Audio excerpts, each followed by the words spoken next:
नमस्कार दोस्तों, मैं हूं अंजलि। होप रे चैनल आशा की किरण में आप सबका स्वागत करती हूँ। आइए दोस्तों, एक कहानी सुनाते हैं आपको।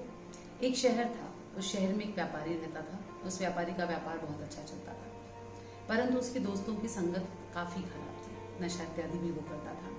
उस व्यापारी की एक बहुत सुंदर सी पुत्री थी, जो उसे हमेशा कहती रहती कि पिताजी, बुरी आदतों से दूर रहिए, बुरे व्यक्तियों से दूर रहिए, ये सब आदतें हमें कभी भी समस्या में डाल सकती हैं। परंतु व्यापारी उससे हमेशा कहता कि तुम्हारे तो सारे शौक मैं पूरे करता हूँ ना, तो मैं तो सारी ज़रूरतें पूरी करता हूँ, तो ये अपनी नसीहतें तुम संभाल के अपने पास रखा करो। उसने अपनी पुत्री की किसी भी बात पर कोई भी ध्यान नहीं दिया। करते करते एक दिन वो भी आया कि उसे व्यापार में बहुत नुकसान होने लगा। बहुत सर तक कर्ज में वो डूब गया। तो उसने एक सूदखोर से जो है कर्ज लेने का निश्चय किया।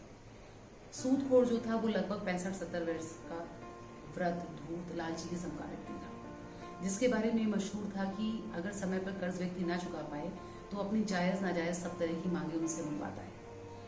पुत्री ने मना किया कि पिताजी ये क्या कर रहे हैं आप, आपको पता भी है उस सूदखोर के बारे में। तो उसने कहा नहीं, मैं सब जानता हूँ, लेकिन मेरे पास और कोई रास्ता नहीं है। और पुत्री के बहुत मना करने के बाद भी पिता ने उससे कर्ज ले लिया।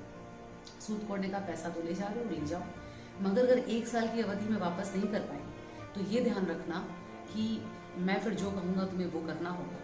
व्यापारी ने कहा बिल्कुल चिंतित मत होइए, मैं समय के पहले आपका पैसा लौटा दूंगा। जैसे ही हाथ में पैसा आया, व्यापारी की भी पुरानी आदतें फिर लौट आई। समय बीतता गया, 1 साल की अवधि भी बीत गई और वो पैसा वापस नहीं कर सका। सूदखोर ने बुलावा भेजा। व्यापारी ने अपनी पुत्री से कहा पुत्री तुम भी साथ चलो। पुत्री साथ गई। सूदखोर ने कहा आओ भाई, मेरे पैसे की क्या स्थिति है, कब वापस करोगे? तो व्यापारी ने कहा शीघ्र ही दे दूंगा, थोड़ी मोहलत और दे दीजिए। तो सूदखोर ने कहा मैं जानता हूँ तुम्हारे बारे में सब कुछ, तुम्हारी जो आदतें, तो मेरा पैसा कभी नहीं लौटा पाओगे। ऐसा करो, अपनी इस लड़की की शादी मुझसे कर दो, मैं तुम्हारा सारा कर्ज माफ कर दूंगा। व्यापारी की लड़की सहम गई। उसने पिता की तरफ देखा। पिता ने सूदखोर की तरफ देखा। उसने कहा अरे कुछ उपाय निकालिए, मतलब कि इस तरह मैं कैसे कर सकता हूँ। तो सूदखोर ने कहा अच्छा चलो, मैं तुम्हारी पुत्री का और तुम्हारा भाग्य आजमाता हूँ। ये थैला एक यहाँ रखा है मेरे पास, मैं यहाँ पे बगीचे से 2 पत्थर उठा करके इसके अंदर रखूंगा, एक काला एक सफेद। तुम्हारी पुत्री को खुद उसके भाग्य का निर्णय करने दो। उससे कहना कि थैले में हाथ डाल करके एक पत्थर निकाले। अगर उसने सफेद पत्थर निकाला तो मैं तुम्हारा कर्जा भी माफ कर दूंगा और तुम्हारी पुत्री को जाने भी दूंगा। लेकिन यदि उसने काला पत्थर निकाला तो मैं तुम्हारा कर्जा तो माफ कर दूंगा, लेकिन तुम्हारी पुत्री को मुझसे शादी करनी होगी। पुत्री के मना करते करते भी पिता इस बात पर तैयार हो गए। सूदखोर ने जल्दी से बगीचे से 2 पत्थर उठाए। पुत्री ने देख लिया कि दोनों पत्थर काले उठाए सूदखोर ने, पर वो कुछ कह नहीं सकती थी। एक तरफ पिता के कर्ज का सवाल था, उनके जीवन का सवाल था। सूदखोर नाराज होने की स्थिति में कुर्की करवा सकता था, न्यायालय में हिरासत में डलवा सकता था, लेकिन पुत्री उस सूदखोर की स्थिति देख करके उसे विवाह भी नहीं कर सकती थी। बहुत मनी मन घबरा रही थी, पर उसने मनी मन ईश्वर को याद किया और अपना धैर्य बनाए रखा। सूदखोर ने पुत्री की तरफ थैला किया। उसने कहा लो भाई, एक पत्थर निकालो।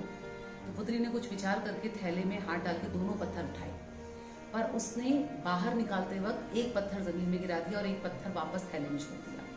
और उसने सूदखोर से कहा कि अरे मुझसे गलती होगी, मुझे माफ कर दीजिए, पता नहीं कैसे पत्थर मेरे हाथ से छूट करके बाहर गिर गया, पर कोई बात नहीं, थैले में जो पत्थर गिरा है आप वो देख लीजिए, तो वो जिस रंग का होगा इसका मतलब उसके दूसरे रंग का पत्थर मैंने उठाया होगा।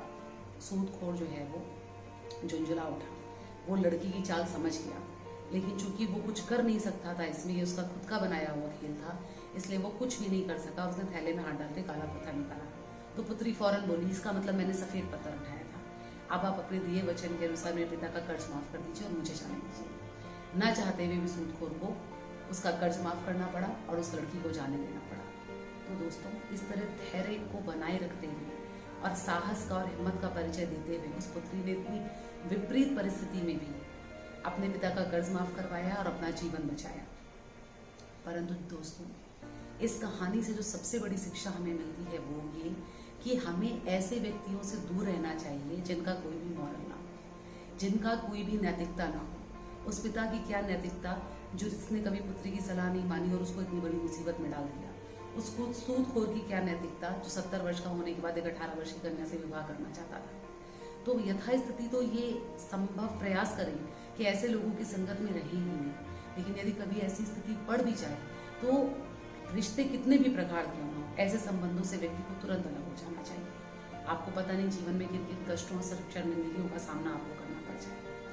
और एक बात और दोस्तों, जीवन में कितना भी कठिन समय आ जाए, साहस को बना के रखिए, राहत इंदौरी साहब का वो शेर याद रखिए, होठ आंखों में पानी रखो, होठों में चिंगारी रखो, आंखों में पानी रखो, होठों में चिंगारी रखो, और जिंदा रहना है तो दोस्तों तरकीबें बहुत सारी रखो। गुड लक दोस्तों, थैंक यू।